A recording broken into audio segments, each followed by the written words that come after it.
तर छत्रपती संभाजीनगरमध्ये 2 वर्षांपूर्वी BPCL company घरोघरी पाईपलाईनद्वारे PNG गॅसचा पुरवठा करेल असं सांगितलं होतं।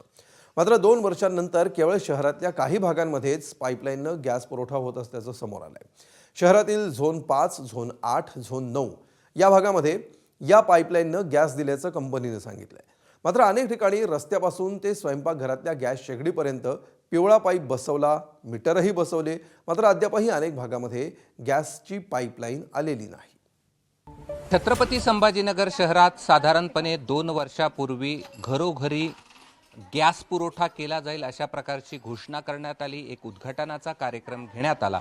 मात्र आत्ताची शहरातल्या काही भागातली स्थिती अशी आहे की हे अशा पद्धतीची गॅसची पाईपलाईन येऊन पोहोचलेली आहे। अनेक ठिकाणी असे मीटर देखील पोहोचलेले आहेत। मात्र संपूर्ण शहरामध्ये जी PNG गॅसचा पुरवठा या ठिकाणी होणं गरजेचं होतं तो अद्याप सुरू झालेला नाही।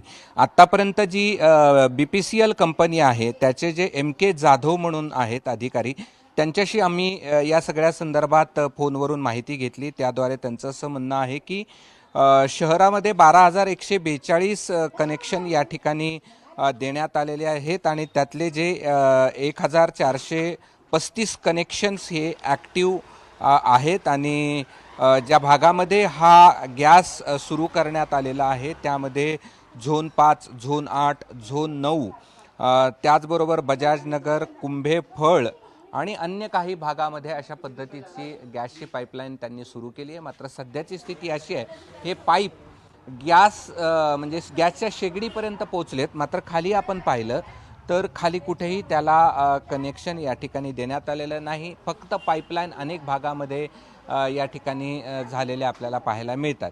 आपल्यासोबत काही महिला आहेत, आपण त्यांच्याशी या सगळ्या संदर्भात संवाद साधूयात की हे पाईप कधी बसले तुमच्या गल्लीमध्ये?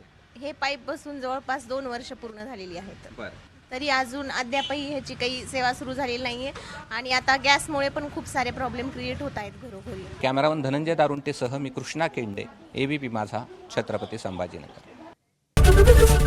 ABP माझा, उघडा डोळे बघा नीट।